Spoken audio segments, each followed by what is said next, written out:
Hi friends, welcome to VSV logs. உங்கள் அனைவருக்கும் எனது அன்பு வணக்கம். இன்றைக்கி நம்ம பச்சை சுண்டைக்காய் வச்சு காரக்குழம்பு. காரக்குழம்பு, புளிக்குழம்பு எல்லாமே ஒன்று தான். அந்த குழம்பு பாருங்கள், பார்க்குறதுக்கே எவ்வளோ சூப்பராக இருக்குது பாருங்கள். இது உடம்புக்கு ரொம்ப நல்லதுங்க. இந்த குழம்பு சாப்பிட்றப்போ ரொம்ப அருமையாக இருக்கும். பச்சை சுண்டைக்காய் குழம்பு மோஸ்ட்லி கசக்கும் அப்படின்னு சில பேர் செய்ய மாட்டாங்க. கசப்பே இருக்காது இந்த குழம்புல. நம்ம செய்கிற மாதிரி செஞ்சால் கண்டிப்பாக கசப்பு இருக்காதுங்க. அருமையாக இருக்கும். டேஸ்ட்டுமே நீங்கள் ஒரு தடவை செஞ்சு பாருங்கள். அதுக்கு சுண்டைக்காவை இடிகள் வச்சு தட்டி வச்சுக்கணும். பாதி விதை அதுலேயே போயிடும். இந்த மாதிரி தட்டிக்கிட்டு ஒரு பெரிய பவுலில் பாதி அளவு தண்ணி எடுத்துகிட்டு அதில் ஒரு 4 ஸ்பூன் தயிர் ஊற்றி கொஞ்சம் உப்பும் போட்டு மிக்ஸ் பண்ணி வச்சுக்கணும் சைடில். அந்த தண்ணியில் தட்டின சுண்டைக்காய் எல்லாத்தையும் போட்டுடணும். போட்டு நல்லா கழுவி அதை நல்லா வடிகட்டி எடுத்துக்கலாம். இப்போ நமக்கு குழம்பு செய்ய இந்த சுண்டைக்காய் தயாராக இருக்குது. இப்போ நம்ம குழம்பு செஞ்ச போகலாம். அதுக்கு ஸ்டவ்வில் ஒரு கடாயை வச்சு ஒரு குழிக்கரண்டி நல்லெண்ணெய் விட்டால் அந்த குழம்புகளுக்கெல்லாம் நல்லெண்ணெய் விட்டால் தாங்க டேஸ்ட் ரொம்ப நல்லாயிருக்கும். அதுக்கு கடுகு, உளுந்தம்பருப்பு, கொஞ்சோண்டு வெந்தயம், கருவேப்பிலை எல்லாம் போட்டு அது பொரியட்டும். பொரிஞ்ச உடனே சின்ன வெங்காயம் நல்ல ஒரு கைப்பிடி அளவு எடுத்துட்டு அதை சிறுசாக கட் பண்ணி வச்சுக்கணும். அந்த சின்ன வெங்காயம் போட்டு செய்கிறப்போ இந்த குழம்போட டேஸ்ட்டு அது வேறு தாங்க. பெரிய வெங்காயோட சின்ன வெங்காயம் ரொம்பவே நல்லது கூட. டேஸ்ட்டுமே ரொம்பவே நல்லாயிருக்கும். இப்போ சின்ன வெங்காயம் போட்டு நல்லா எண்ணெயில் வதக்கலாம். இந்த சின்ன வெங்காயம் நல்லா வதங்கணுங்க. இதோட கூட ஒரு பெரிய பூண்டுப்பல், நாட்டு பூண்டுப்பல், அதை தோல் உரித்து அதுவும் போட்டலாம்.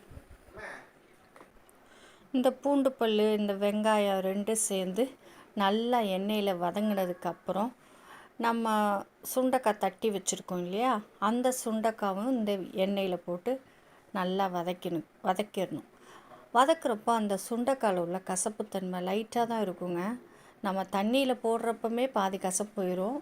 இப்போ எண்ணெயிலையும் நல்லா வதக்குறப்போ சுத்தமாக கசப்பே இருக்காது. அந்த அளவுக்கு நல்லா வதக்கிக்கலாம். குழம்புமே ரொம்ப டேஸ்ட்டாக இருக்கும் இந்த மாதிரி எண்ணெயில் இந்த சுண்டைக்காய் வதக்கி செய்கிறப்போ.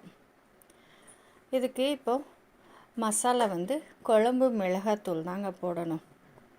ஏன்னா காரக்குழம்புனாலே நம்ம குழம்பு மிளகாத்தூள் போட்டால் தான் டேஸ்ட்டு கொடுக்கும். இதுக்கு ஒரே ஒரு தக்காளி போட்டு வதக்கிக்கலாம்.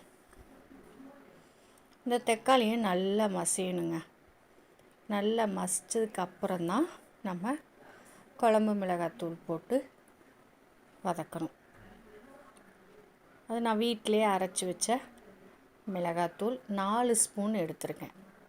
சாம்பார் தூள்லாம் போட்டு அவ்வளோ டேஸ்ட் இருக்காதுங்க. இந்த குழம்பு மிளகாத்தூளில் எல்லா மசாலாவும் சேர்ந்துருக்கும். பெருங்காயம், மஞ்சள் முதற்கொண்டு நான் போட்டு அரைச்சிருப்பேன். அதனால் இந்த ஒரு தூள் போதும். இதையும் கொஞ்சம் வதக்கிக்கலாம்.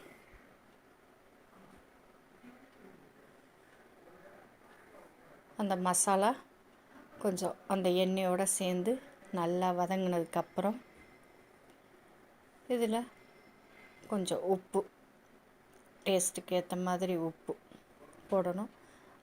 ஒரு நெல்லிக்காய் சைஸ் அளவு, பெரிய நெல்லிக்காய் சைஸ் அளவு புளியை ஊற வச்சுக்கோங்க. அதை நல்லா கரைச்சி இதில் விடலாம்.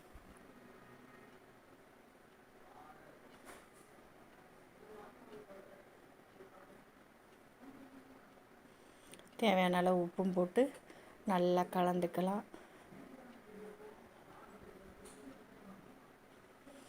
இதில் நான் தேங்காய் சேர்ப்பேங்க. தேங்காய் அப்படியே சேர்க்குறப்போ திப்பியாக இந்த மாதிரி இருக்கும். அதனால் ஒரு சில தேங்காய் எடுத்து மிக்சியில் அரைச்சி அதை பாலாக எடுத்து ஊற்றியிருக்கேன். ஏன்னா பச்சை சுண்டைக்காலையே அந்த விதை 1-2 இருக்கும். அப்போ தேங்காயும் சேர்கிறப்போ ரொம்ப திப்பியாக தெரியும் குழம்பு பார்க்குறதுக்கு. இப்போ பால் எடுத்து ஊற்றுறப்போ அதோட டேஸ்ட்டும் நல்லாயிருக்கும், பார்க்குறதுக்கு ரொம்ப அருமையாக இருக்கும். இதை மூடி ஒரு 10 நிமிஷம் நல்லா மீடியமில் வச்சு கொதிக்க விடலாங்க. பாருங்கள் எவ்வளோ அருமையாக இருக்குது பாருங்கள். இதில் நான் கொஞ்சோண்டு வெல்லம் சேர்ப்பேங்க காரக்குழம்புனா. இது ஆப்ஷனல் தான். நீங்கள் உங்களுக்கு அந்த டேஸ்ட்டு பிடிச்சா அந்த வெல்லம் சேர்த்துக்கோங்க. ஒரு 1/4 ஸ்பூனு தாங்க வெல்லம்.